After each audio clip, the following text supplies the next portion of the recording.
TV조선 취재기자들이 전하는 뉴스의 중심, 보도본부 한라인, 저는 신효섭입니다. 오늘의 핫 키워드부터 알아보겠습니다.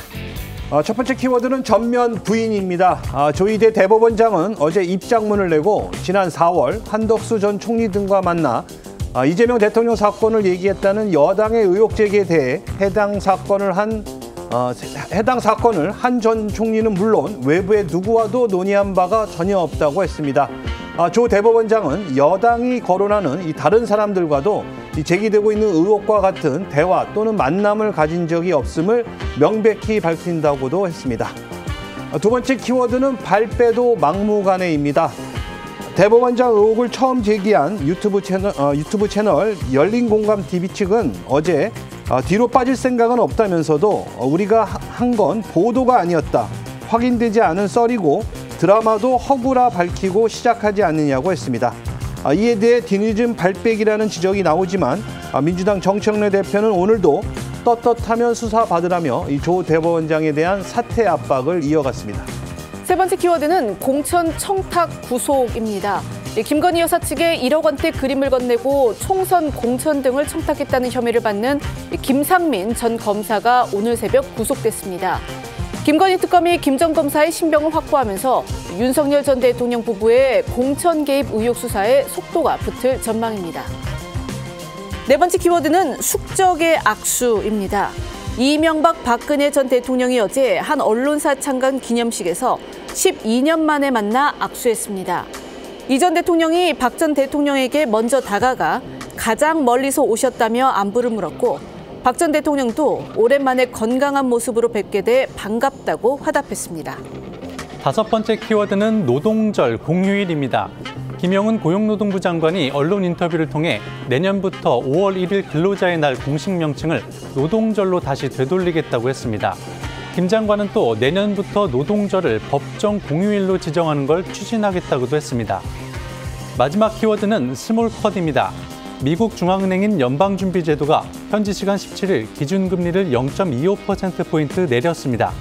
트럼프 대통령의 더 많이 낮추라는 압박에도 이른바 스몰컷에 그친 건데 연내 0.25%포인트씩 두 차례 추가 금리 인하 가능성도 시사했습니다.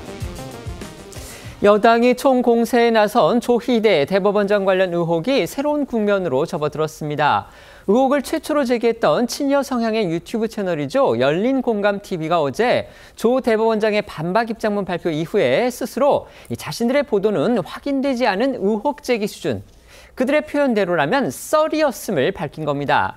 누가 봐도 한 발 뺀 것이라는 평가가 가능할 텐데요. 게다가 민주당 서영교 의원이 국회 법사위에서 제보자의 음성이라면서 재생했던 녹취 파일이 실제 제보자의 음성이 아니고 AI, 그러니까 인공지능으로 만들어낸 것이라는 그런 의혹이 제기돼서 또 파장이 커지고 있습니다.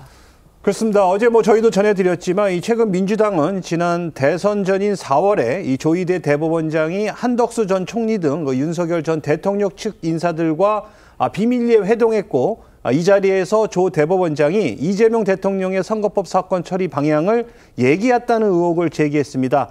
그 결론은 이 대법원장 사퇴 요구였습니다. 그런데 이런 상황이 어제 오후부터 좀 묘하게 달라졌습니다. 그간 여당 공세에 무대응으로 일관해오던 이 조 대법원장이 작심한 듯 해당 의혹이 사실이 아니라는 이 반박 입장문을 낸 게 계기였습니다. 그러자 의혹을 최초로 제기했던 이 유튜브 채널 열린공감TV가 뒤로 빠질 생각은 없다면서도 자신들이 제기했던 의혹은 팩트가 아닌 허구라고 스스로 해명에 나선 겁니다. 어떤 이야기인지 직접 들어보시죠. 팩트로 이야기하기는 애매한 제보자의 제보 내용을 그의 주장으로 저희가 방송을 했던 겁니다.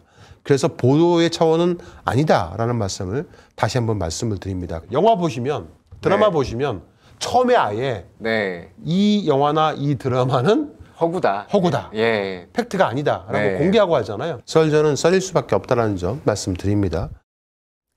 이러자 야당에서는 즉각요, 아니면 말고식 의혹 제기였다는 고백이다, 이렇게 몰아세웠습니다. 의혹의 당사자인 조희대 대법원장이 직접 반박에 나서니까 이 문재인 채널 측이 또 발을 뺀 게 아닌가 이런 생각이 드는데요. 판을 흔든 조 대법원장의 반박 입장문 잠시 뒤에 자세히 전해드리도록 하겠고요. 이 뒤늦게 알려진 AI 의혹 논란, 이건 또 어떻게 된 일인지 전해주시죠. 네, 이 민주당 측이 조 대법원장 의혹을 제기하며 근거로 든 이 제보자의 녹취록이 알고 보니 실제 제보자의 음성이 아닌 AI로 제작된 파일일 수 있다라는 겁니다. 지난 5월 의혹을 최초로 제기를 했던 열린공감 TV의 방송 화면을 보시면요. 경고라는 문구와 함께 해당 방송이 믿거나 말거나의 풍문이고 밝힐 수 없는 취재원과 제보자들의 진술을 토대로 만들고 있다는 내용이 적혀 있습니다. 그리고 그 아래 작은 노란색 글씨로 해당 음성은 AI로 제작된 것으로 특정인들이 실제 녹음을 한 것이 아님을 알려드립니다. 이렇게 써 있는데요. 이날 이 열린공감 TV에서 나온 녹취록은 지난 5월 서영교 의원이 국회 법사위에서 제보자의 녹취라며 공개한 것과 같은 것으로 판단이 됩니다. 들어보시겠습니다. 조희대 대법원장하고 한덕수와 목적 비밀이 많고 점심을 먹었다 이러지. 그 자리에서 조희대로 그런 말을 했다는 거야. 시민이 사건 대법원에 올라오면 대법원에서 알아서 처리한다. 제가 지난번에 제보 받았어요. 오늘 영상 한번 다시 보실게요. 조희대 대법원장하고 한덕수와 목적 비밀이 많고 점심을 먹었다 이러지. 그 자리에서 조희대로 그런 말을 했다는 거야. 시민이 사건 대법원에 올라오면 대법원에서 알아서 처리한다. 이 모임 자리에서 조희대 대법원장이 무슨 얘기를 했냐? 이재명의 사건이 대법원에 올라오면 대법원에서 알아서 처리한다 라고 했다고 합니다. 이 제보 내용이 사실이라면 대법원장 스스로가 내란을 옹호하고 한덕수에게 정권을 이양할 목적으로 대선판에 뛰어든 희대의 사건입니다. 그렇다면 이제 궁금해지는 게 있죠. 서영교 그리고 부승찬 두 의원 같은 경우에 이 녹취록이 특히 이제 서영교 의원 같은 경우는 그걸 법사위에서 직접 틀었기 때문에요. 그 녹취록이 AI, 그러니까 인공지능으로 만들어졌을 수도 있다는 걸 알고서도 국회에서 녹취를 틀었거나 또는 그 같은 제보를 근거로 해서 공개적으로 의혹을 제기했느냐, 바로 이겁니다. 야당은 진작부터 두 의원이 면책특권 뒤에 숨어서 막무가내식 의혹을 제기한다 이렇게 비판해왔죠.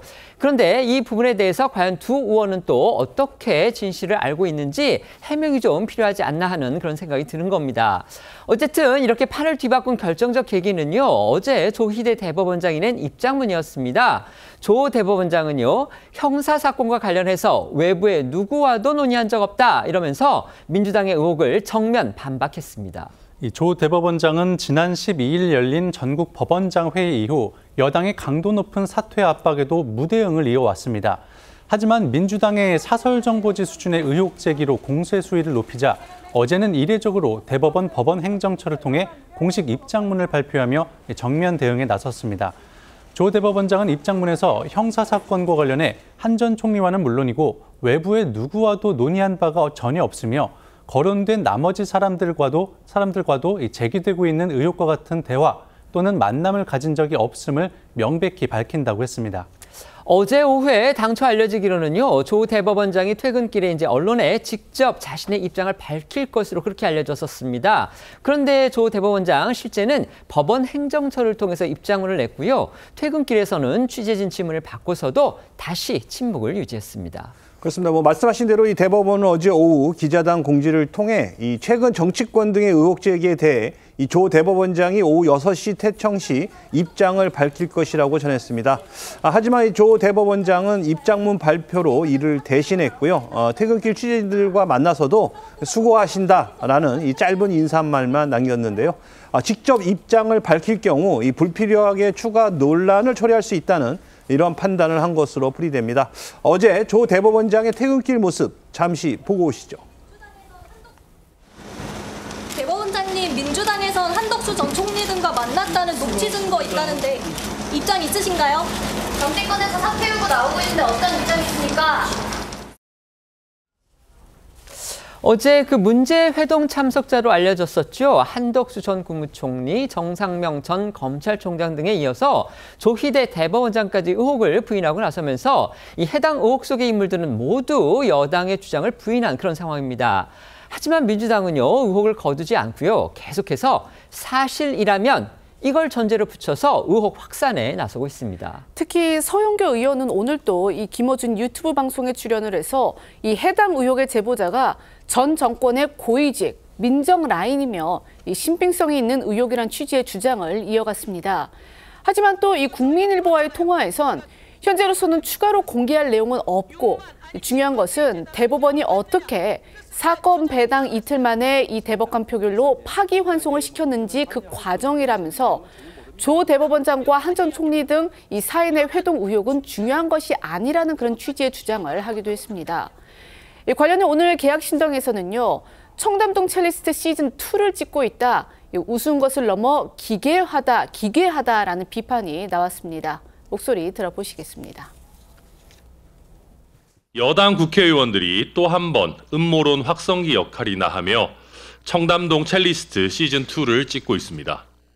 유튜버가 AI 목소리로 만든 음성 파일에 흥분해서 아무런 증거도 없는 음모론을 떠들어대며 사법부를 공격하는 꼴이 우스운 것을 넘어 기괴합니다.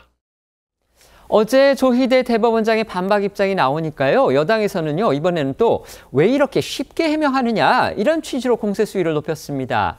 하지만 이제 저희가 전에도 전해드렸었죠. 민주당 측은요, 그 전에만 해도 왜 의혹이 제기됐는데도 당사자인 대법원장은 답을 내놓지 않느냐, 이런 취지로 몰아세웠습니다. 그러더니 정작 해명을 하니까 이제는 또 왜 본인과 관련된 문제는 그렇게 빨리 해명하느냐, 이렇게 공격을 하는 겁니다. 그렇습니다. 이 민주당 정청래 대표는요, 어제 조희대 대법원장의 입장이 나오자 이 자신의 SNS에 비상계엄 때 빠르고 명확한 반대 목소리를 못 냈고 또 서부지법 폭동 때 강력한 메시지도 못 냈던 조희대 대법원장이 본인 의혹의 입장 표명이 참 빠르다고 날을 세웠습니다. 그러면서 이 사법부 수장으로서 자격 미달이라며 그냥 조희대 변호사로 사시길 바란다고 쏘아붙였는데요.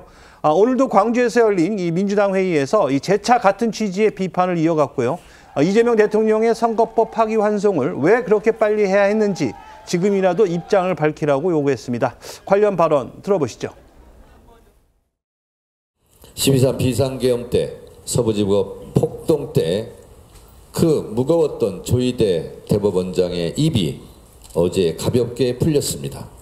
본인의 의혹에 대해서는 참으로 가볍게 그리고 빠르게 입을 열었습니다. 그러나 12.3 비상계엄, 서부지법 폭동 때 그러한 모습을 볼 수가 없었던 것이 유감입니다.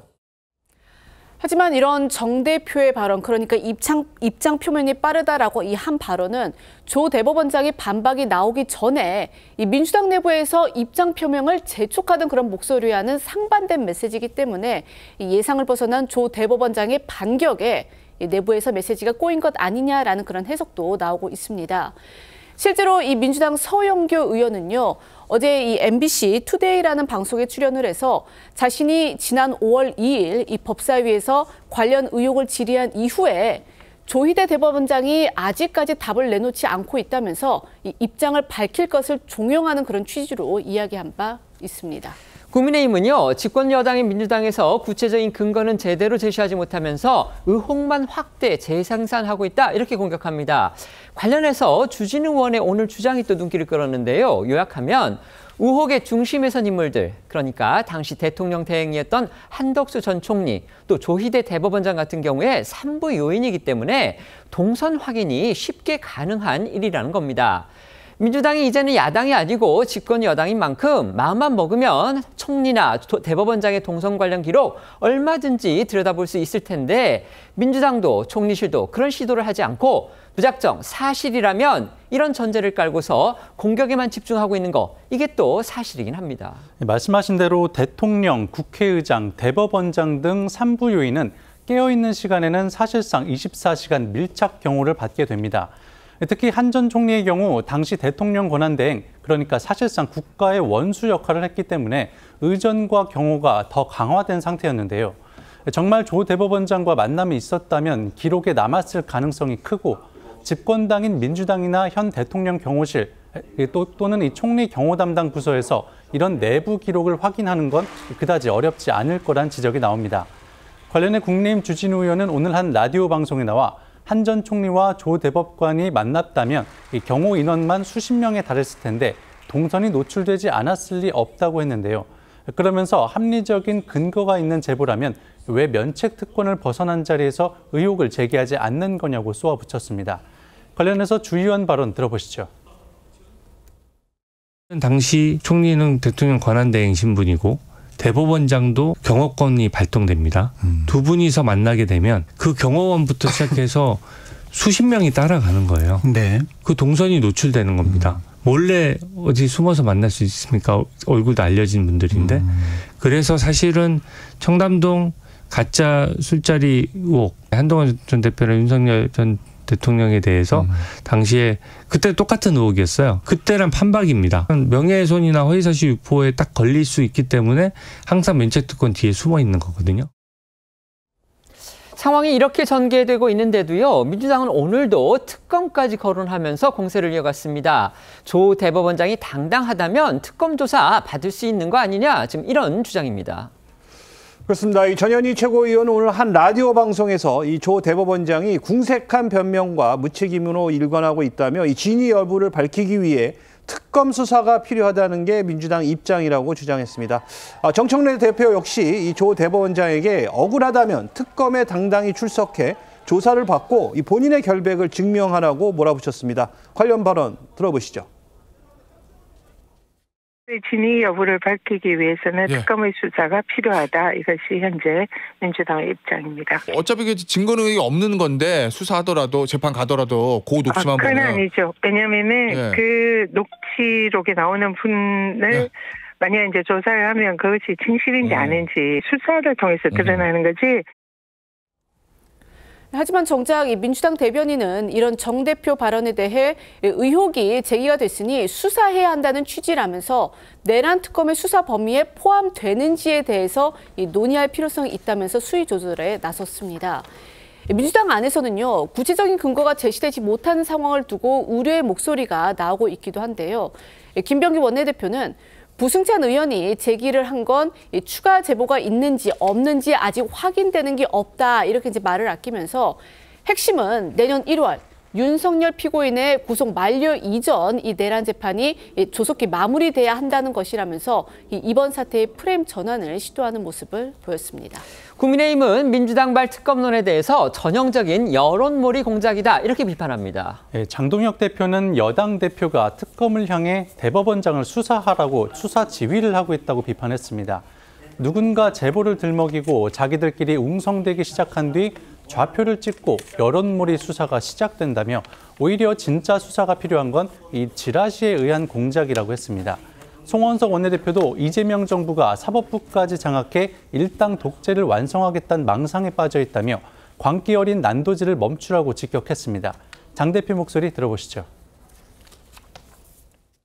인민재판부 설치 법안 발의, 대법원장 사퇴 협박, 패스트트랙 재판으로 야당 압살, 정치 특검과 법원의 합작에 의한 야당 의원 구속, 단 4일 만에 일어난 일들입니다. 물론 대통령실과 여당의 합작품입니다. 누군가가 제보를 들먹입니다. 출처를 알 수 없는 자기들끼리 만든 녹취를 들이밉니다. 자기들끼리 웅성대기 시작합니다. 여론몰이 수사가 시작됩니다. 진짜 수사가 필요한 것은 지라시에 의한 공작입니다. 민주당의 음모론적 의혹 제기 야당 시절부터 여러 건 있었죠. 그런데 단적인 예가 이 청담동 술자리 의혹에서 보듯이 헛발질로 드러난 경우도 사실 있습니다. 이번 조희대 대법원장 관련 의혹은요. 최초로 이 사안을 터뜨렸던 열린공감TV 측조차 어제 사실로 확인되지 않은 의혹 제기 수준의 일종의 썰이라며 물러서는 듯한 그런 입장을 밝혔습니다. 하지만 민주당 지도부 여전히 이 대통령 선거법 파기환송을 문제 삼으면서 조 대법원장을 향한 공세를 멈추지 않고 있는 겁니다. 어떻게 봐야 됩니까? 사실 이 제보에 대해서는 특히 서영구 의원 같은 경우에는 뭐 과거 정부의 뭐 고위직으로부터 또 추가로 제보받은 것이 있다라고 얘기를 하고 있는 상황입니다. 그렇기 때문에 제보가 얼마나 신빙성이 있는지 또는 이 제보가 사실인지 여부에 대해서는 사실 정당에서 확인하는 것이 어느 정도 한계는 있다라는 생각이 들거든요. 그렇기 때문에 민주당에서 결국 이 부분은 수사를 통해서 사실 여부가 밝혀져야 된다라는 주장을 계속 하는 것으로 봐야 될 것 같고요. 그런데 일단 이런 정황이나 의심적인 부분에 대해서 국민들도 이제 의심의 눈초리로 볼 수밖에 없는 부분들은 아무래도 지난 5월에 있었던 이재명 대통령에 대한 공직선거법 위반 사건에 대해서 대법원이 이례적으로 빠르게 파기환송 재판을 했던 부분, 아마 이 부분이 계속해서 민주당으로서 문제 삼는 부분일 것으로 보입니다. 아시다시피 전원합의체 회부된 지 9일 만에 파기환송 결정이 나왔고 또 유죄 취지로 다시 돌려보내는 선고가 나왔었기 때문에 그 당시에도 상당히 이례적이다라는 평가를 받았었고요. 그 부분에 대해서만큼은 좀 진위 여부 또는 그 진상에 대해서 계속해서 규명해야 되는 것 아니겠느냐라는 목소리는 나올 것으로 보입니다. 네. 글쎄, 뭐 그 문제를 제기한 그 본인들이 사실은 이제 이른바 육하 원칙에 따른 문제 제기가 없었어요. 뭐 4월 7일이라고 날짜는 특정을 했지만 실제 그 내용을 보면 뭐 7일인지 10일인지 뭐 5월 며칠인지 뭐 왔다 갔다 하는 그런 내용들이 많고요. 그다음에 본인들 스스로가 이거는 그냥 단순한 의혹 제기니까 뭐 이걸 가지고 문제 삼지 마라 하는 부분도 그 안에 있어요. 그러면은 자기들도 이 내용이 사실이 아니다라는 거를 거의 알고서 얘기를 한 걸로 보입니다. 그러니까 그 제목도 뭐 이른바 이제 그 썰 뭐 이렇게 지금 얘기하고 있는 거 아닙니까? 자, 그렇다면 적어도 그걸 근거로 해서 그 당에서 공식적으로 문제 제기를 하려면 그에 따른 추가적인 뭐 검증이나 뭐 이런 것들이 있어야 되는데 그것이 전혀 지금 소영기 의원이나 아니면 부승찬 의원의 설명을 보면 없는 것으로 보여요. 그러면 그럼에도 불구하고 민주당이 왜 또 이걸 계속 밀고 나가느냐. 제가 보기엔 그냥 일종의 프레임이다. 이렇게 정치적 프레임이다. 그러니까 조이대, 한덕수, 뭐 오찬 설과 관련해서 뭐 이런저런 뭐 이렇게 얘기를 하면 이제 시청자들이나 독자들 이 머릿속에 오찬 그게 그런 주장이 과거에 있었나 뭐 하는 이런 일종의 잔상을 남기기 위한 저는 공작 수준에 가깝다 이렇게 생각을 하기 때문에 이미 뭐 사실관계는 지금 그 열린공감 TV의 뭐 본인들의 설명이나 아니면 그 서영기 의원, 부승찬 의원의 추가 설명 이런 것들을 종합해 보면 거의 확인된 거 아닌가 이런 생각이 들어서요. 지금이라도 사실 그 민주당의 신뢰성을 위해서는 본인들이 그 사실관계를 밝히고 정확하게 이게 뭐가 문제였다는 것을 알릴 필요가 있다 이렇게 생각합니다. 네. 다음은 우리나라 보수 진영의 두 거두 정치인 동향입니다. 어제 중앙일보 창간 60주년 기념식에서 보수 진영이 배출한 두 전직 대통령이죠. 이명박 전 대통령과 박근혜 전 대통령이 만났습니다. 두 사람이 직접 대면하고 악수한 거 12년 만입니다. 현역 시절에는 숙적이었지만 모두 감옥 생활을 하는 등 영욕의 길을 함께 걸은 두 정치인의 만남, 눈길을 끌 수밖에 없었습니다. 그렇습니다. 지난 2013년 2월 25일이죠. 박 전 대통령의 취임식에 이 직전 대통령 자격으로 이명박 전 대통령이 참석했던 이후 이 두 사람이 만난 건 이번이 처음이었습니다. 어제 서울 한 호텔에서 열린 이 중앙일보 창간 60주년 기념식에 이명박, 박근혜 전 대통령이 함께 참석하면서 만남이 이루어졌습니다. 보수 정치권에서 숙적으로 꼽혀왔던 두 사람이기 때문에 껄끄럽고 어색한 장면이 연출될 수도 있었는데 두 전직 대통령 너무나 반갑게 악수를 나누며 안부를 묻는 모습이 포착이 되면서 화제가 된 겁니다. 어제 행사장에 먼저 도착한 이 전 대통령이 뒤이어 도착한 박 전 대통령에게 먼저 다가가서 안부를 물으며 손을 내밀었습니다. 이를 본 박 전 대통령 역시 활짝 웃는 얼굴로 화답을 하며 악수를 나눴는데요. 어제 두 전직 대통령의 만남 먼저 보시겠습니다.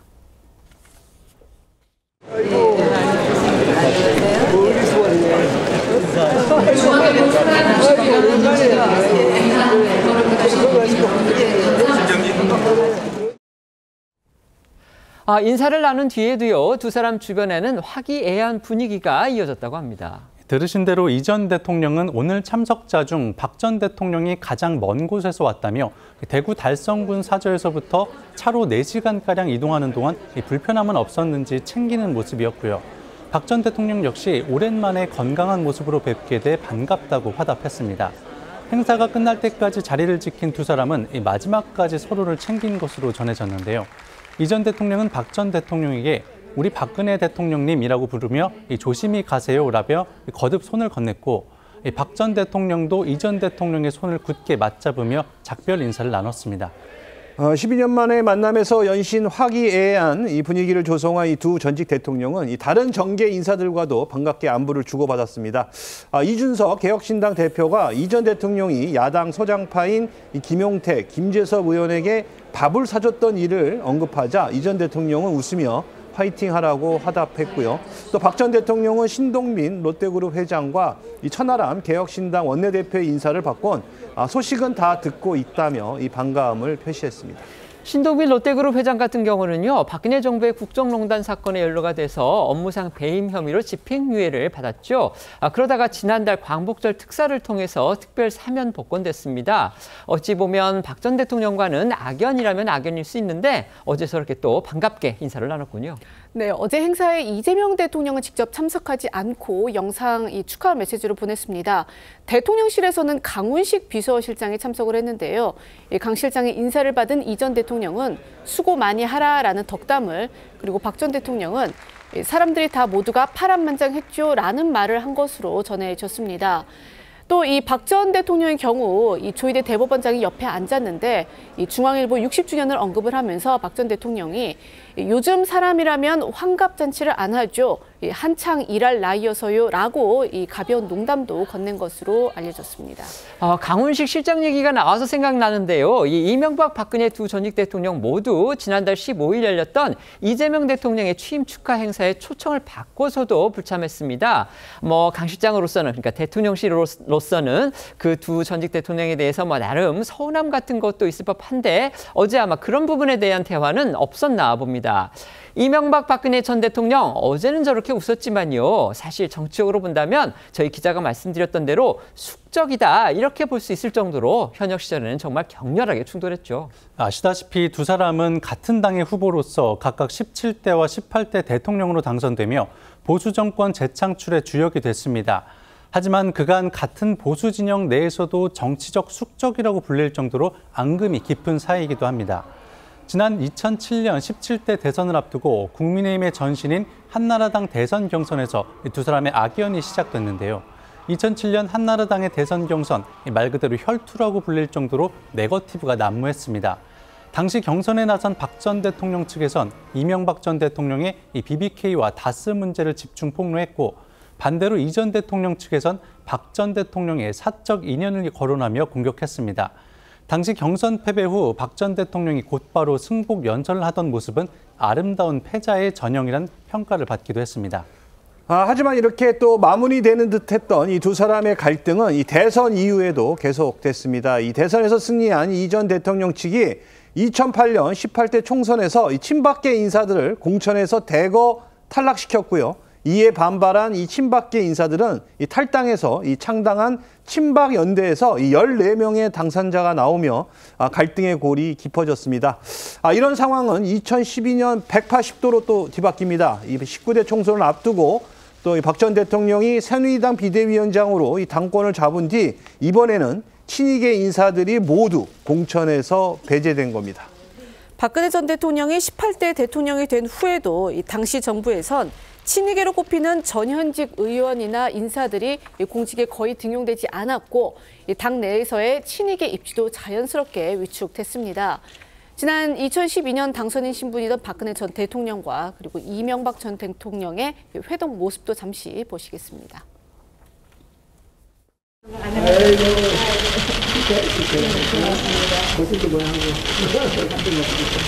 다시 한번 축하하고요. 네, 감사합니다. 힘들다. 건강 괜찮아요? 네. 그래도 뭐 끝나자마자 막 다니시는 거 보니까 건강이 선거 때 영향을 덜 받았겠네요. 제가 또 선거 때도 쭉 다녀보면은 이제 경기가 침체돼서 서민들이 어려움이 많은데 또 이렇게 강추위에다가 또 전력 수급도 뭐 이렇게 여러 가지 걱정이 많아서 대통령께서 세심하게 신경 많이 써주시면 감사하겠습니다. 내가 이제 마지막까지 그걸 다 챙길게. 예, 조만간에 인수위원회도 이제 마무리를 지으려고 합니다. 그래서 가능한 한 좀 차분하고 조용하게. 그래.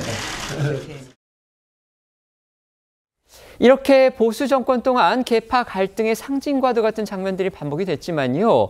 민주당 정권이 들어선 뒤에는 말 그대로 동병상련을 겪었던 두 사람이기도 합니다. 네, 말씀하신 대로 박근혜 전 대통령은 2017년 국정농단 사건으로 그리고 이명박 전 대통령은 2018년 다스 자금 횡령과 이 뇌물 사건으로 각각 실형을 선고받았다가 현재 사면된 상태입니다.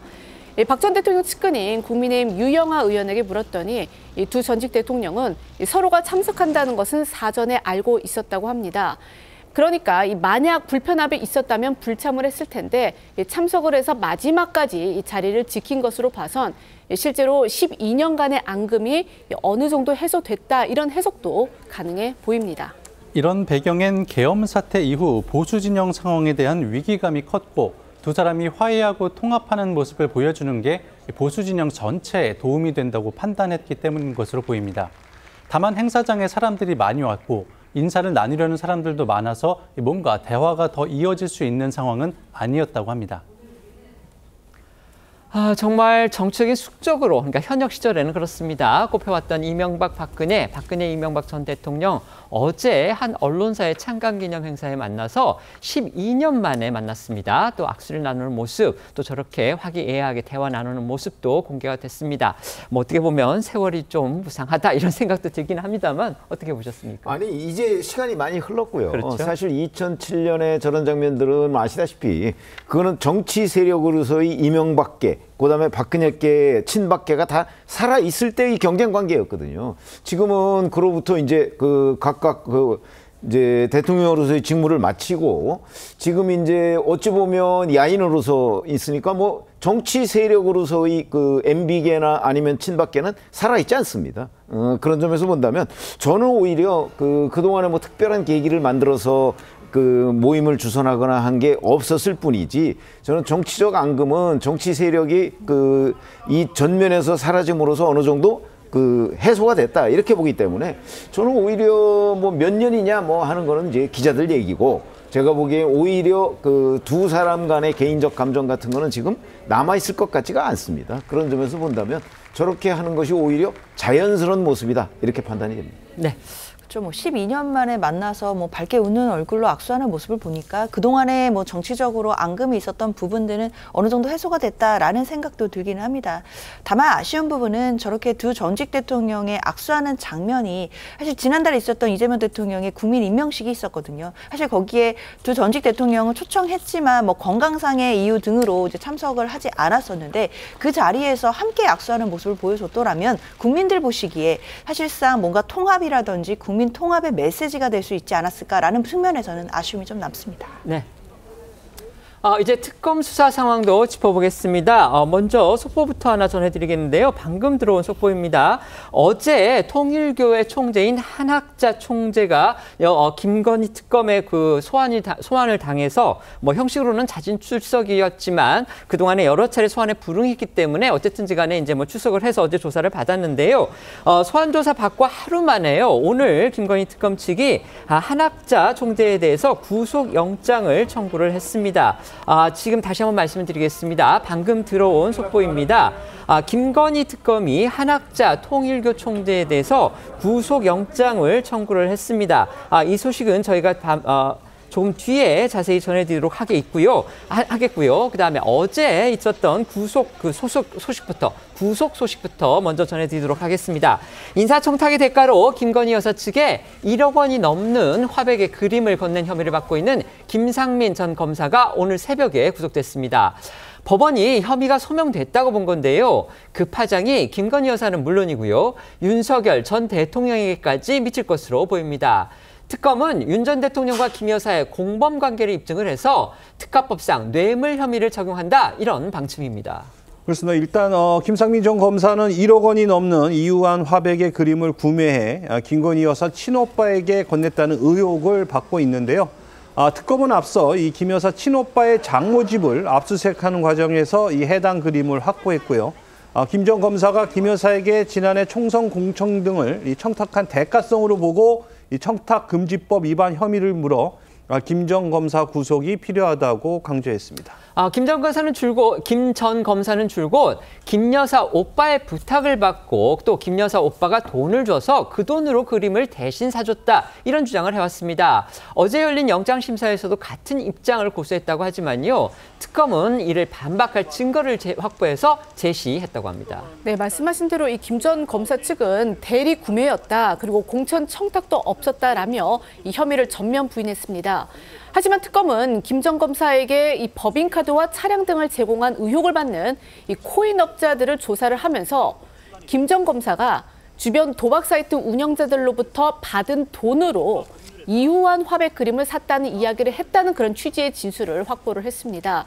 최근 이 이야기를 직접 들은 것으로 지목된 당사자도 불러서 조사를 했는데, 이를 근거로 해서 어제 이 법정에서도 이 김 전 검사 측 논리를 깨는 데 주력을 한 것으로 알려졌습니다.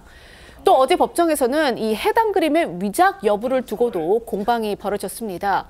김 전 검사 측은 이 그림이 가짜일 가능성이 크다, 그럴 경우에는 이 물품 가액이 크게 낮아져서 구속 필요성이 떨어진다, 이런 주장을 펼친 반면에 특검 측은 진품으로 판단을 해서 1억 원이 넘는 고가라는 입장을 고수했습니다.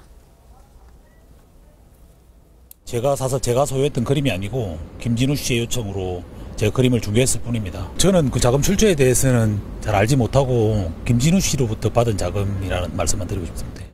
구속영장 청구서의 범죄 사실은 그동안 특검과 언론에서 끊임없이 확대 재생산되어 왔으나 사실과 다릅니다.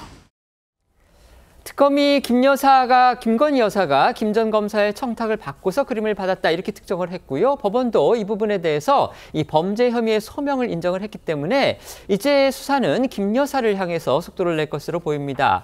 더 나아가서 윤 전 대통령으로까지 번질 것이라는 관측이 많습니다. 김 전 검사의 신병을 확보한 특검은 최종 기소 단계에서 김 전 검사와 김건희 여사, 윤 전 대통령 세 사람에게 청탁금지법 위반죄보다 형량이 큰 특가법상 뇌물죄를 적용하겠다는 계획입니다. 김 여사가 공직자 신분이 아니기 때문에 특가법상 뇌물죄를 적용하기 위해선 김 여사가 금품을 받고 공직자였던 윤 전 대통령이 청탁을 들어주는 식의 공모관계였다는 것을 입증하는 것이 핵심입니다. 향후 수사 역시 두 사람이 공범임을 입증하는 데 집중될 거란 관측입니다. 김 여사 청탁 의혹의 또 다른 축이죠. 통일교 관련 수사 상황도 짚어보겠습니다. 앞서 말씀드린 대로 의혹의 정점에 서 있는 한학자 통일교 총재가 어제 특검에 출석했죠. 9시간 반에 걸친 고강도 조사를 받고 귀가를 했는데요.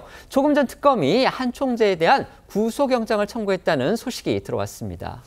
그렇습니다. 일단 어제 오전 10시가 좀 안 돼 이 특검에 출석했던 이 한 총재는요, 이 조사를 받은 뒤 저녁 7시 30분이 조금 넘어서 귀가를 했습니다. 건강이 좋지 않은 것으로 알려진 이 한 총재는 이 출석 당시에는 이 통일교 관계자의 부축을 받았고 귀갓길에는 휠체어를 타고 나왔습니다. 출석하면서 취재진 질문에 즉답을 피했던 한 총재는 이 조사를 마친 후에도 김건희 여사와 권성동 의원에게 청탁을 한 일이 있냐는 질문이 쏟아지자 내가 왜 그래야 하냐며 의혹을 전면 부인했고요. 한 유튜버가 이 청탁을 직접 지시했냐고 소리를 지르자 아니라고 강하게 소리치며 부인하기도 했습니다. 영상으로 확인해 보시죠. 권성동 의원에게 1억 원 왜 전달하셨나요? 내가 왜 그럴 필요가 있습니까? 청탁을 직접 지시하거나 승인한 게 아닌가요? 없어요. 김건희 여사한테도 목걸이 가방 전달한 적 없으신가요? 내가 왜 그래야 하는데? 교수님, 불법 정치자금 및 청탁 직접 지시하셨죠? 아니야. 내리식. 특검은 한 총재를 상대로 해서요, 각종 청탁을 지시했느냐, 이 부분을 집중 조사한 것으로 알려졌습니다. 그런데 이 공교롭게도요, 권성동 의원을 직접 만나서 지금 돈을 건넨 혐의 등을 받고 있고 또 청탁을 실행한 그런 혐의를 받고 있는 통일교의 전 간부죠. 윤영호 씨가 어제 첫 재판이 열렸는데 대부분의 혐의를 또 시인했습니다. 네, 먼저 이 특검은 한학자 총재에게 윤영호 씨가 이 권성동 의원을 만나서 정치자금 1억 원을 전달하는 과정에 얼마나 개입했는지, 또 직접적인 지시나 사전 승인이 있었는지를 캐물은 것으로 알려졌습니다. 윤 씨가 이 건진법사 전성배 씨를 통해서 김 여사에게 이 명품 가방 등을 건네며 청탁을 하는 과정에도 관여를 했는지 그 여부도 집중 조사했는데요. 또 특검은 이 한 총재가 앞서 소환에 지속적으로 불응을 하다가 이 권 의원이 구속된 후 어제 출석을 한 것으로 보고 앞으로 원칙과 절차에 따라서 엄정하게 처리하겠다라면서 이 강제 수사 가능성을 시사를 했었습니다. 그리고 조금 전 전해드린 것처럼 특검이 한 총재에 대한 구속영장을 청구한 그런 상황입니다. 이런 가운데 어제 이 통일교 간부 윤용호 씨에 대한 첫 공판도 열렸는데요. 윤 씨 측은 권 의원에게 1억 원을 전달하고 건진법사 전성배 씨에게 명품 가방과 목걸이 등을 전달한 혐의는 대부분 시인을 했습니다. 다만 이 명품 가방과 목걸이가 최종적으로 김 여사에게 전달됐는지는 알지 못한다, 이렇게 주장했습니다. 통일교 안에서 뭐 거의 신격화한 그런 존재죠. 한학자 총재가 이렇게 큰 위기를 맞고 있는 상황에서 미국 현지 시간으로 17일입니다. 미국 보수 정치 진영의 대북격이라고 할 수 있는 뉴트 깅그리치 전 하원 의장이 이재명 정부가 여러 종교를 공격하고 있다 이러면서 한 총재를 향한 특검 수사에 또 날을 세워서 눈길을 끌고 있습니다. 이 깅그리치는 트럼프 미국 대통령의 멘토로도 불리는 미국 보수 진영 원로인데요. 앞서도 통일교 계열의 미국 언론사 워싱턴 타임즈에 쓴 기고문에서 이재명 정부가 정치, 종교에 대해 탄압을 하고 있다며 숨이 막힐 지경이라고 비판했었죠. 그러더니 현지 시간으로 17일엔 자신의 SNS에 한국의 새 좌파 정부가 여러 종교를 공격하고 있다. 한학자 총재를 파괴하려는 미치광이 같은 의도를 가진 것 같다는 비판글을 올렸습니다. 김건희 여사 측에 이제 뭐 돈을 건넸다. 그러니까 정확하게 말하면 이제 윤석열 전 대통령 측에다가 건넸다고 할 수 있겠죠. 그다음에 김건희 여사 측에게는 뭐 고가의 선물을 건넸다. 그러고서 교단의 어떤 현안을 청탁을 했다. 이런 혐의를 받고 있었던 한학자 통일교 총재, 어제 김건희 특검의 조사를 받았는데 하루 만에 특검이 오늘 지금 전격적으로 구속영장을 청구를 했습니다. 어떤 지금 혐의가 적용됐는지는 아직 지금 속보가 나오지를 않고 있는데요. 어쨌든지 간에 통일교의 어떤 위세라든지 그다음에 교단의 세라든지 또 그게 이제 뭐 단순히 종교뿐만이 아니고 또 기업적인 측면에서도 통일교가 여러 가지 사업들을 하고 있기 때문에 이 한학자 총재에 대한 영장 청구는 또 다른 의미가 있을 듯합니다. 이거 어떻게 보십니까? 그렇죠. 특검으로서도 아마 구속영장 청구가 수순으로 보여지기는 하지만 또 상당한 부담은 있었을 거다라는 생각은 듭니다. 그만큼 통일교에서 지금 이제 총재를 맡고 있는 상황이고 특히나 지금 받고 있는 혐의는 아마 정치자금법 위반 혐의라든지 청탁금지법 위반이라든지 이런 혐의를 가지고 아마 구속영장을 청구했을 것으로 보이는데요. 앞서서 권성동 의원이 이미 구속영장이 발부가 돼서 구속이 됐습니다. 그런 상황이다라고 한다면 결국 특검으로서는 한학자 총재가 이 상황과 관련해서 알고 있었거나 또는 지시를 했다라는 점을 입증할 만한 나름대로의 증거를 확보한 것으로 봐야 될 것 같고요. 그런 증거들이 있기 때문에 범죄 혐의를 소명할 수 있는 자신이 있다라는 전제에서 구속영장을 전격적으로 청구한 것으로 봐야겠습니다. 일단 범죄 혐의가 소명이 된다라고 한다면 증거 인멸의 우려라든지 아니면 지금 소환 요청을 여러 번 했는데 갑자기 조사를 응했다라는 부분들을 아마 재판부에 얘기를 해서 구속 사유가 있다라는 점을 설득할 것으로 보입니다. 네.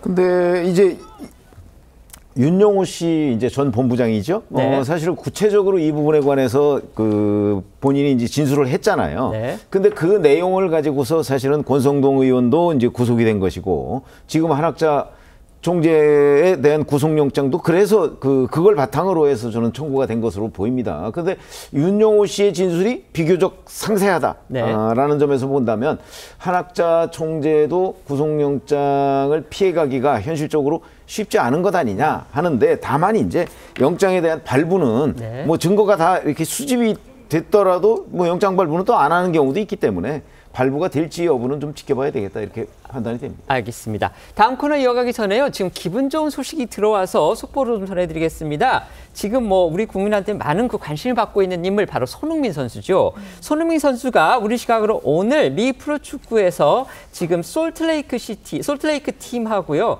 원정 경기를 거뒀는데 여기에서 3골을 한 게임에서 터뜨리는 이른바 해트트릭 기록을 세웠습니다. 지금 보도를 보니까요 솔트레이크와 벌인 그 원정 경기에서 첫 골은요, 전반 3분 만에 지금 나왔고요. 이게 이제 시즌, 그러니까 미국 무대에 데뷔한 지 3호 골이 됩니다. 3분 만에 첫 골이 터졌고요. 그 다음에 두 번째 골은 전반 16분에 또 터졌습니다. 그리고 마지막 골은요, 팀이 2대1로 추격을 당하던 후반 37분에 3대1로 만드는 세 번째 득점까지 성공을 시켰습니다. 다시 한번 말씀을 드리겠습니다. 지금 LAFC 축구팀에서 활약하고 있는 손흥민 선수가 오늘 미국 프로무대에 데뷔한 이후 처음으로 한 경기에서 3골을 터뜨리는 해트트릭 기록을 세웠는데요. 상대팀은 솔트레이크 팀이었습니다. 지금부터는 어쩌다 이런 일이 코너로 이어가겠습니다.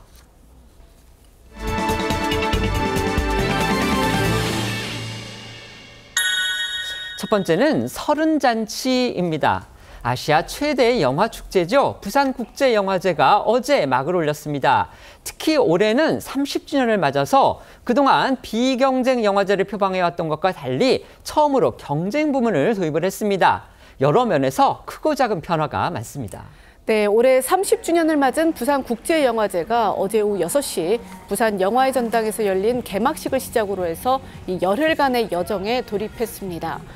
올해의 개막작은 최근 베니스 국제영화제에서 호평을 받은 박찬욱 감독의 신작이죠. 어쩔 수가 없다입니다. 박 감독과 이병헌 그리고 손예진 등 이 출연 배우들은요. 이 영화가 한국 영화계의 활기를 불어넣는 역할을 했으면 좋겠다라고 입을 모았습니다. 목소리 들어보시겠습니다. 우리나라에서 처음 선보이게 되어서 감개무량하고 제가 개막작으로 온 것은 또 처음이라서 설렙니다. 더군다나 또 30주년이라고 하니까 더 그렇고요. 저의 작품 중에 처음으로 개막작으로 이렇게 오게 돼서 더 기대가 되고 또 떨리기도 합니다. 개막작으로 볼 수 있게 된 정말 영광스러운 이런 기회가 됐다는 것이 너무너무 행복하고요.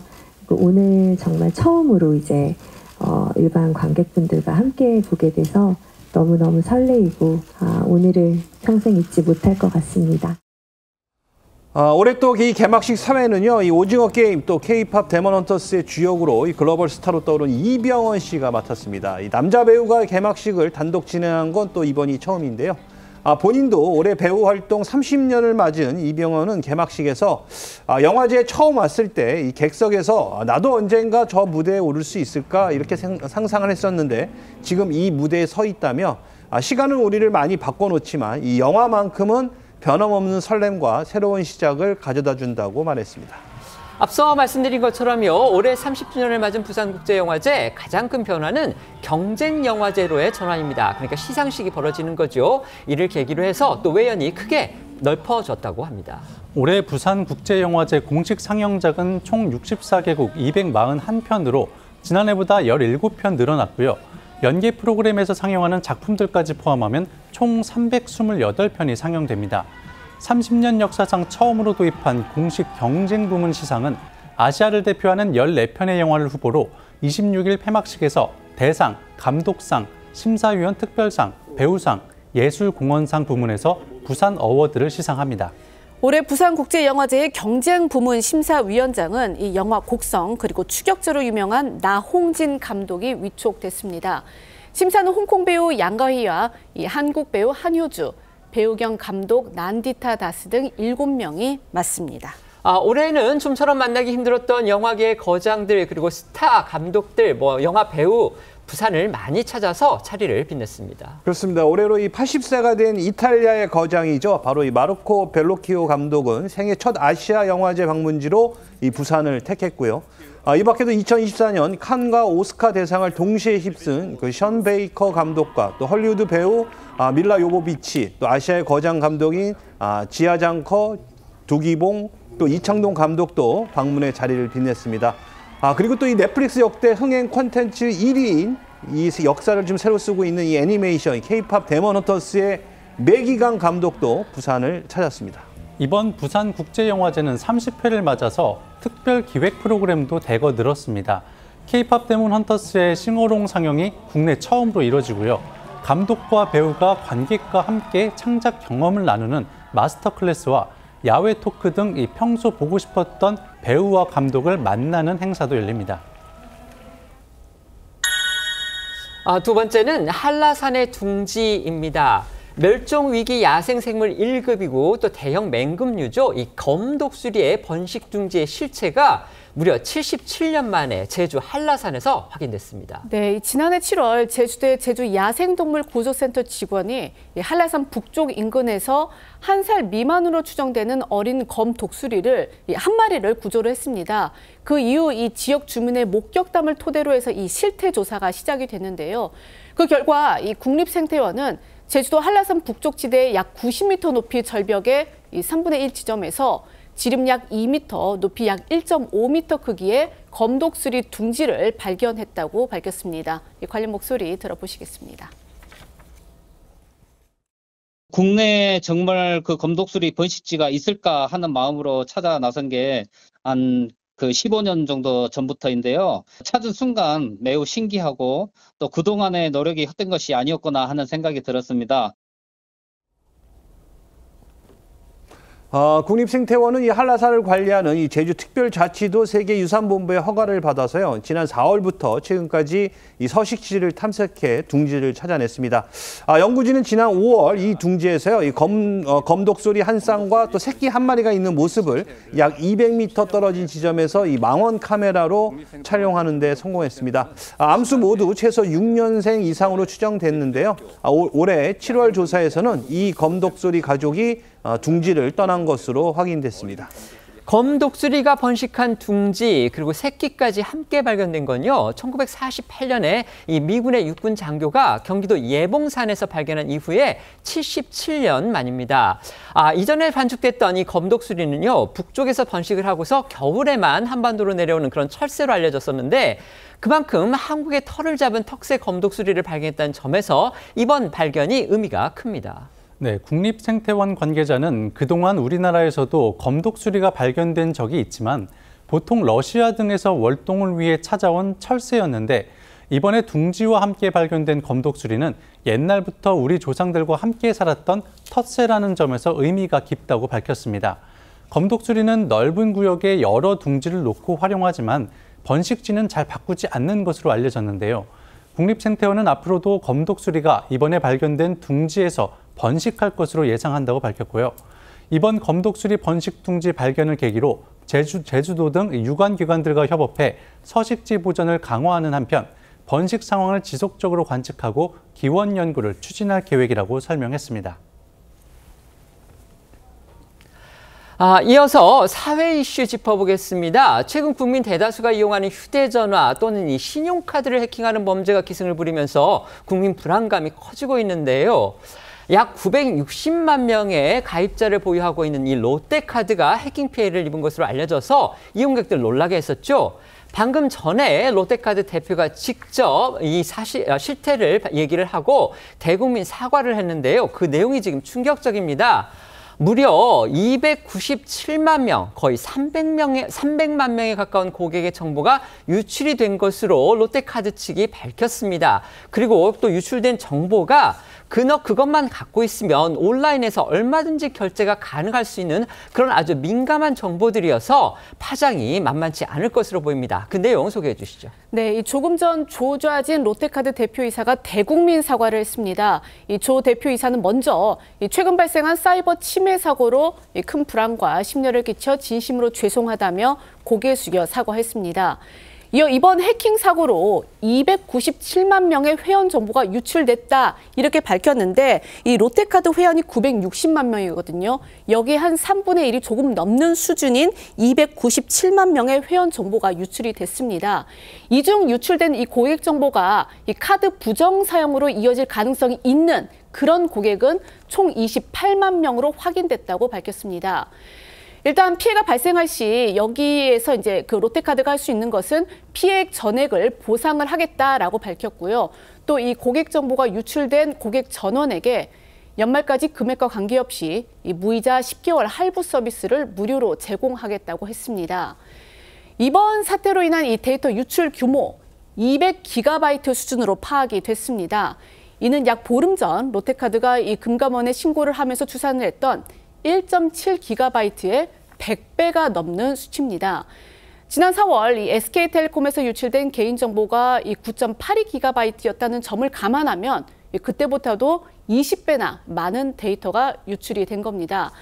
특히 지금 핵심이 이겁니다. 카드 결제 핵심 정보인 CVC, 이 유출 여부인데 이 CVC는 이 카드 뒷면에 있는 세 자리 숫자를 말하죠. 이게 이제 유출이 됐다면은 뭐 해외 부정 사용 가능성 이런 게 이제 우려되는 부분인데 지금 이 CVC가 일부 이 유출에 포함된 것으로 알려져서 파장이 더욱 커질 전망입니다. 금융당국도 별도의 대책 마련에 들어갔습니다. 우선 금감원은요, 현재 진행 중인 이 현장 검사 기간을 재연장할 것으로 알려졌는데요. 향후 검사 과정에서 추가적인 정보 유출이나 또 피해 고객 발생이 확인될 경우 롯데카드에 즉각 공개하도록 할 예정이라고 합니다. 금감원 관계자는 연합뉴스에 이 검사를 계속 연장해 가며 살펴볼 예정이라 종료 시점은 미정이라며 유출된 개인 정보와 또 피해 고객을 확인하는 작업은 현재 거의 마무리 단계에 있다고 밝혔습니다. 특히 이번 롯데카드 해킹 사태에 대한 우려가 커지는 이유는 앞서 언급한 대로 유출된 정보의 상당 부분이 개인정보로 추정되기 때문입니다.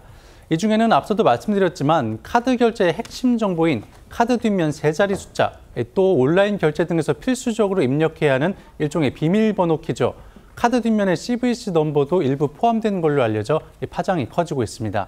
신용카드 해킹 사고는 소액 결제 한도가 있는 통신사 해킹 사고보다 피해 규모가 훨씬 더 커질 수 있다는 게 전문가들의 지적입니다. 전문가 목소리 직접 들어보시죠. 물건 사고 그럴 때 카드 번호하고 뒤에 있는 유효기간 뭐 등등만 알면 바로 결제가 되는 곳이 많죠. 핸드폰 갖고는 소액 결제가 한도 내에서만 했고 다시 한번 지금 속보 내용 좀 전달을 좀 하고서 또 계속 이어가도록 하겠습니다. 롯데카드의 조좌진 대표이사가 방금 전인 1시 30분부터 지금 롯데카드의 해킹 사태와 관련해서 그 실상을 설명을 하고 국민에게 사과를 했는데요. 그 내용이 상당히 충격적입니다. 다시 한번 요약을 해서 말씀을 드리겠습니다. 아까 저희가 말씀을 드린 대로 지금 롯데카드의 전체 회원이 960만 명 정도라고 합니다. 그런데 이번에 롯데카드 측이 확인한 그 정보가 유출된, 그러니까 해킹당한 그 고객 회원 정보가 297만 명이라고 합니다. 그렇다면 전체 가입자 수의 거의 3분의 1을 넘는 그런 숫자라고 볼 수가 있겠죠. 이 숫자보다도 더 지금 더 문제가 크다. 더 이런 부분은 바로 이겁니다. 아까 저희 기자들이 계속 말씀을 드렸지만요. 그 내용에 카드 결제의 핵심 정보라고 할 수 있는 카드 번호, 그다음에 그 카드의 유효 기간, 그다음에 카드 뒷면의 세 자리 숫자, 저희가 CVC라고 하죠. 이 CVC라는 그 세 자리 숫자가 지금 포함이 됐다는 겁니다. 이것이 다 정보가 유출된 사람들이 몇 명인지, 그러니까 297만 명 전부가 이 부분이 다 유출이 된 건지, 아니면은 지금 아까 그 기자 롯데카드 측에서 지금 밝힌 내용으로 보면 유출된 고객 정보가 카드 부정 사용으로 이어질 가능성이 있는 고객, 이렇게 분류를 해서 따로 지금 밝힌 인원이 28만 명입니다. 그런데 보통 저희가 카드로 이제 온라인에서 결제를 하신 분들은 아시겠죠. 거기에 보면은 뭐 이름은 당연히 들어가는 거고요. 그 카드 번호하고 유효 기간하고 그다음에 뒤에 CVC 넘버, 이 세 가지만 있으면 사실상 온라인에서 어떤 부분이든 결제가 가능해지기 때문에 롯데카드에서 카드 부정 사용으로 이어질 가능성이 있는 고객 28만 명으로 특정한 이분들의 그 결제만 주요 정보만, 그러니까 핵심 정보만 유출이 된 건지, 아니면 297만 명의 그러니까 정보를 해킹당한 297만 명 전부가 이 핵심 정보를 지금 해킹당한 건지, 이 부분에 대해서 롯데카드가 좀 더 분명하게 얘기를 해야 될 것 같습니다. 거듭 말씀드린 대로 특히 이 CVC 넘버가, 그러니까 그 보통 카드의 뒷면에 이제 CVC라고 해서 세 자리 숫자가 있죠. 이 숫자는 사실상의 비밀번호 암호키나 마찬가지이기 때문에 이 숫자가 노출이 된다면은 온라인 결제라든지 그다음에 현금 인출을 포함해서 여러 가지 실질적인 재산상의 피해로 이어질 수가 있기 때문에 이게 더 큰 문제가 아니냐, 지금 이런 평가가 나오고 있는 겁니다. 이번 사태와 관련해서는요, 피해 규모도 규모지만요, 롯데카드의 늦장 대응, 이 부분도 지금 도마에 올라 있습니다. 오늘 롯데카드 대표가 직접 나서서 부랴부랴 사정을 설명을 하고 또 대국민 사과를 했지만요, 첫 유출 사태가 알려진 건 지난 한 달 전입니다. 한 달이 지나서야 이렇게 사과를 하고 또 실태를 파악해서 실상을 공개한 거 늦어도 너무 늦었다. 이런 비판이 나올 수밖에 없습니다. 네, 이 금융당국 및 국회에 따르면 롯데카드에서 처음으로 이 내부 파일이 유출된 시점은요. 한 달 전인 지난달 14일인 것으로 알려졌습니다. 그러나 이 롯데카드가 이걸 또 인지한 시점은 지난달 31일입니다. 이 사고 발생 17일 만에 사태를 파악한 것으로 알려진 건데요. 당시 롯데카드는 이 고객 정보 유출은 확인되지 않았다 이렇게 금감원에 또 보고를 했습니다. 관련해 지난 2일 이 롯데카드 관계자 목소리부터 들어보시겠습니다. 자료 유출을 시도했던 흔적을 발견하고 정밀 조사를 진행했으나 고객 정보 등 주요 정보 외 외부 유출은 확인되지 않았습니다. 예, 들으신 것처럼 고객 정보 유출은 확인되지 않았다던 이 롯데카드 측 이야기와는 달리 금감원 조사 결과 이 고객 정보가 유출된 것으로 파악이 됐고 결국 롯데카드는 이 내부 파일이 처음으로 유출된 지 한 달이 넘어서야 오늘 이렇게 고객들에게 정식으로 사과하고 수습에 나섰습니다. 업계에서는 또 이 롯데카드를 인수한 이 MBK 파트너스에 대한 책임론도 불거지고 있습니다. 이 MBK 파트너스가 이 수익 극대화에 골몰한 나머지 이 정보보호 투자에 소홀했던 것 아니냐 이런 지적이 나오고 있습니다. 이찬진 금감원장도 최근 이 여신 전문 금융업계 간담회에서 이 해킹 사고가 이 비용 절감을 통한 이 단기 실적에만 치중한 반면 이 정보 보안을 위한 장기 투자에는 소홀히 한 결과가 아닌지 되돌아봐야 한다고 비판했습니다.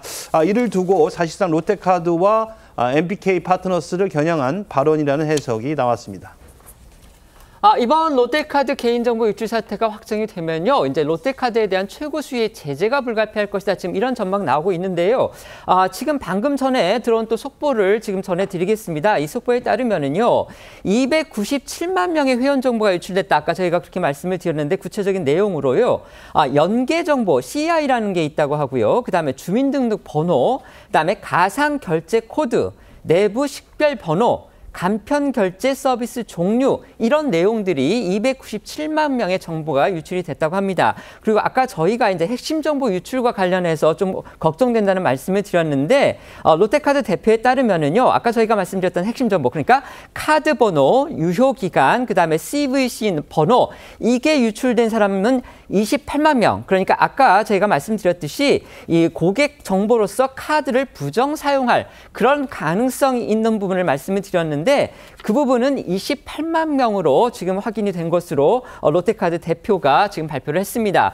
그러면서 롯데카드 측은요, 아까 말씀드린 28만 명, 그러니까 핵심 정보가 모두 다 유출이 된 그런 28만 명에 대해서는 카드를 재발급해 주겠다. 그 조치가 우선적으로 지금 현재도 이루어지고 있다. 이렇게 설명을 했고요. 그다음에 다른 269만 명의 경우에는 일부 항목만 제한적으로 유출이 됐고 그 사람들의 경우에는 유출된 그런 해당 정보만으로는 카드를 부정 사용할 그런 가능성은 없다. 지금 이렇게 설명을 했습니다.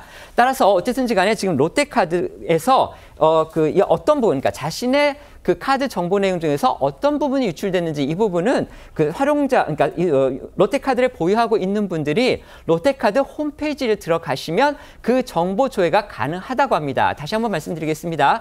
롯데카드를 사용하고 있는 분들 같은 경우에는 롯데카드 홈페이지에 들어가시면은요, 본인의 정보 중에서 어떤 부분이 유출됐는지를 확인이 가능하다고 하고요. 이제 일반 정보에 더해서 아까 말씀드린 핵심 정보, 그러니까 카드 번호라든지 CVC 번호가 모두 유출된 그런 분들 같은 경우에는 하루빨리 롯데카드에서 카드를 재발급받아야 하는 지금 그런 지경이라는 겁니다.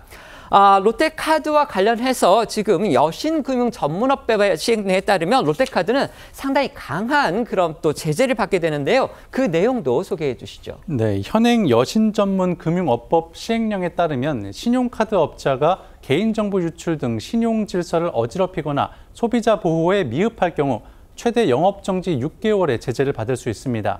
금감원의 현장 검사 결과에 따라 롯데카드가 최고 수준의 징계를 받을 수 있다는 예측이 나오는데요. 지난 2014년 사례를 살펴보면 롯데, 국민, 농협카드가 고객정보 유출로 인해 3개월 영업정지 처분을 받은 바 있는데 당시 3사의 영업정지로 인한 손실은 1,600억 원대에 달했습니다.